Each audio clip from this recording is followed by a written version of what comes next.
welcome to the Voice of the Chosen One. Today we got my little brother, Raysean Seamster from University of Texas, Arlington. What's up, Ray? Tell the people who you are. Raysean Seamster. Where are you coming from today? I'm coming from Arlington, Texas. I'm from North Portland though, born and raised. Right, being born and raised in North Portland, right? It always wasn't easy. You lost mom when we were at a young age, right? You were one. It was the day before your birthday, right? We had pops growing up. We had our siblings. How did that shape you growing up early on? It always just taught me to keep your circle small. Don't trust anybody. Just trust the ones that's always been there. And that's what I still value to this day. I don't have a big group of friends. I hang out with the same ones I've been hanging out with since I was little. Right, and that's meaningful, especially where we come from. What does dad really mean to you? I mean, really, he's my hero. He taught me just never give up, always get what I like. What I want, I'm gonna go out there and take it on and off the court, like mainly on the court. If I wanna be, I wanna go dominate that game, go dominate, and if I wanna just whatever I want to be in life, just go do it to my best of my abilities and don't let nobody else tell me I couldn't. Right. And I can speak on that too. Like his hard work and his hustle really showed us what it was like and meant to be men growing up, you know? Speak on like the outside life of growing up in North Portland. Like, what was it like then? Growing up, I mean, I just kept my circle small. I mean, it was just me and my close friends, Carnell, Deadman, Jackson Flatner, Demarius Branch, Preston Reed. We all, Kenneth Duncan, we all just stuck together and we all made a goal going into high school and stuff. Like when we all started playing together, our goal was to get to college and play basketball. And I mean, I'm the only one that still does it to this day, but I still go on for them because I know how deep it is to them that I'm still playing. Right. Early on, can you name some of like the mentors you had in North Portland? Mentors, like built-in mentors are automatically, I'll say my sister Rihanna, my brother Raylan, you, my dad, Coach Jamar Lawson, Coach Jesse, Coach Demetrius, all of them, everybody that got me started with this basketball stuff. Right. And when we were younger, I spoke on like having the Boys and Girls Club, McCoy Park. Like, tell them how often we was at McCoy Park, like working. We was at McCoy Park all day and all night until it got bad out there. Right. We was out there every day, all night. No, for sure. And then growing up, right, going from the rec, Boys and Girls Club to the rec, when we moved back out there, how was that first KBA experience? I mean, it was fun. We were all together, all of us. So it was just fun to just be out there just playing. It was just fun. Right. Like we didn't know what we were doing. We were just out there just having fun. And you're the youngest one, so how did that feel in that group? I mean, I always have to play up because of the age gaps between everything. But I feel like that's what made me be able to go out there still to this day and compete with anybody that I'm in front of or that's in front of me at any time. No. Right. You talked about dominating on the court, right? Early on, and you being the youngest one. Yep. You started with KVA, right? Mm-hmm. Then you took it to Roosevelt. Like, when did you know that you were gonna take it to new heights? I knew I was gonna take it to new heights during COVID when I grew about 6 inches, I would say. And I grew to 6'6", and I went out there and I just started trying to dunk, and I was able to dunk. And then we started doing workouts with Jamar Lawson, coach at Roosevelt High School right now. Yeah. And we just, from there, me, Terrence Hill, Chance White, Antonio Garcia, and Utilo Morris, we all just worked hard out there. We were out here at McKenna working out. We were everywhere. Facts.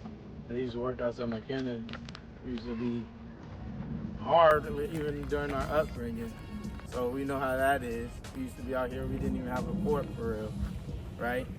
But you spoke on Roosevelt, right?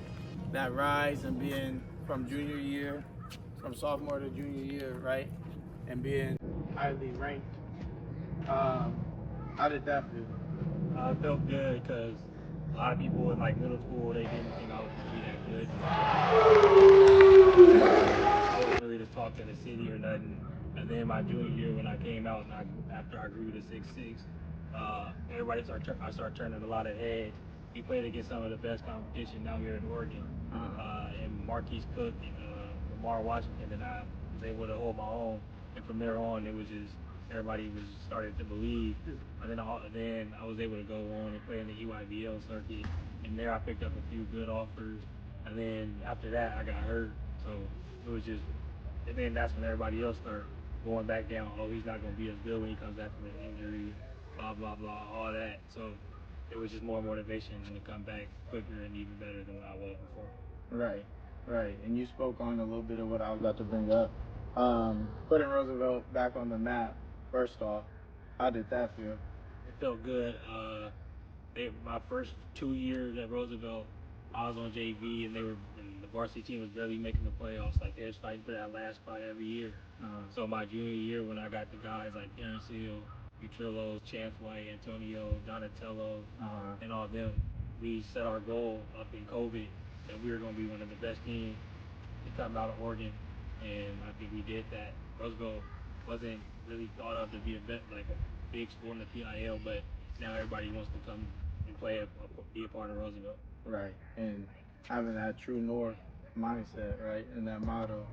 And then you said you spoke on something that we don't bring up often, we don't want to speak on, is that injury, right? And mentally, like, how did that make you stronger? I mean, during the whole process, it was times where I thought to myself that I wasn't gonna be as good. I don't say it a lot, but I almost like quit playing basketball. A lot of people don't even know that, but I almost quit during that time.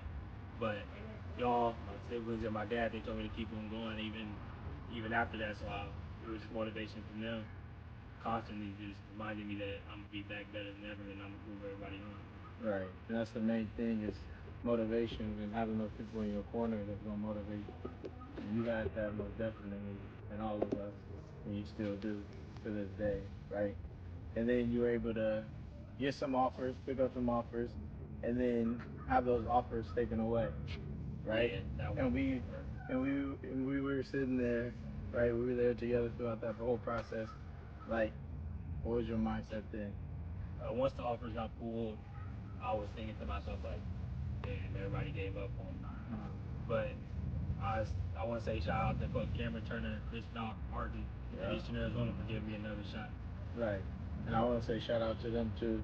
And we went down there together. We decided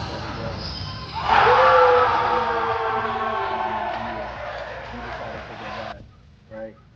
And how was that going back? And like, what was the big separator? It felt good. I knew exactly what it was. I wasn't the guy the first year, but I was like the second. I was second, so I knew when I came back that next year, I was gonna be the guy. And Coach Cameron knew that. Coach Chris knew that. So they got the guys around me that were gonna better me. And I'm glad I went back because I got a lot of good friendships with all my teammates: Noah, Dallin, Lee, Jamari, all them, Terrence, Amari, all them. Shout out them guys. Shout out them guys. What's your advice to guys out there going through JUCO right now? I would say it's gonna be ups and downs. There's gonna be times where you want to quit.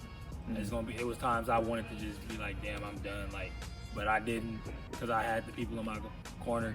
So just make sure you have a good supporting cast around you and just keep on working and just don't worry about everybody else's success. Worry about yours because everybody else's comes at different times. Like some people, I would say it was somebody my freshman year that was ranked #1, and then he was able to leave after 1 year, and I had to go back to JUCO, and I was sitting there like I'm better than him, whatever. And I realized that that's not the case. Like, just don't worry about his success right now, and that he got it so early. Just worry about mine, and when I get mine. Don't compare yourself to other people. And lastly, what would be your advice to your younger self? Just keep on grinding. The fam got us no matter what. The North is always going to be behind you. The whole North community always going to be behind me no matter what. Right. And when it's all said and done, how would you want people to remember Raysean Seamster?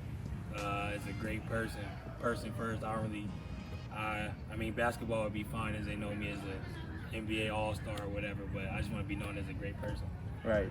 And like, you spoke on being a great person. What are some things that you're passionate about outside of basketball? Really, outside of basketball, I just want to like clothes, like fashion. So anything to do with fashion, I'm right there. I'm ready to do it with that. So. That's what's up. So appreciate you, my little brother, Raysean, Division I. Look out for him. He's on the come up. NBA level prospect.